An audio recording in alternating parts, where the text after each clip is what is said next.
At unboxing tayo ng portable power station. Modern generator. Hindi siya solar. I-charge mo siya using kuryente. 220 volts. I-charge mo lang siya. Para siyang power bank na pwede ang appliances like electric pan, TV, plancha, laptop, charger. Pwede rin ng pag-charge ng battery ng e-bike at e-trike. Pwede to. Pero dapat full charge yung power station natin. Modern generator to.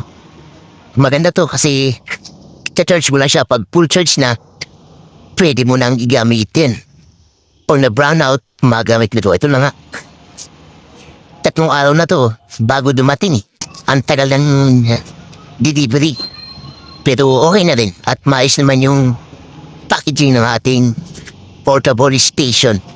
Naka-bubble wrap siya. Tapos meron pang safety precaution net. And yeah, intact na intact yung styrofoam sa items. Meron siyang charger at saka USB. USB na yan.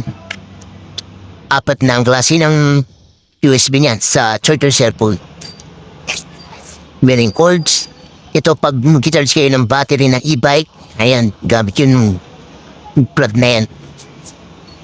At yung pinaka-portable station natin. Kasi madalas ang brownout niya yan. Panay yung power shortage. Nung nakaraan kinabaan ako kasi gabi na nag-brownout. Nako, ang tagal-tagal. Bumalik yung ilaw kaya wala kaming ginamit na ilaw. Nagtiis kami sa kandila. At buti na lang meron akong biniling party box. May sounds kami kasi naka-charge yun. Ito naman pang remedyo naman sa gabi to. Para pag brownout ng alanganing oras ng gabi, hindi na ako kakabahan, hindi kami papanik. Meron na tayong biniling portable power station. Yan. Ang ganda na ito. Pabigat, dahil voltage na siya. Meron local na ito yung magaan. Meron itong emergency light. Ang mas maganda sana ito umayin radyo. Kasi wala ng radyo. Okay na rin. At is pwede ang ilaw, laptop, electric pan, TV, plancha.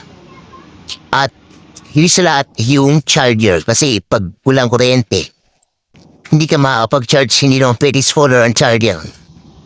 Direkta sa cellphone mo ito.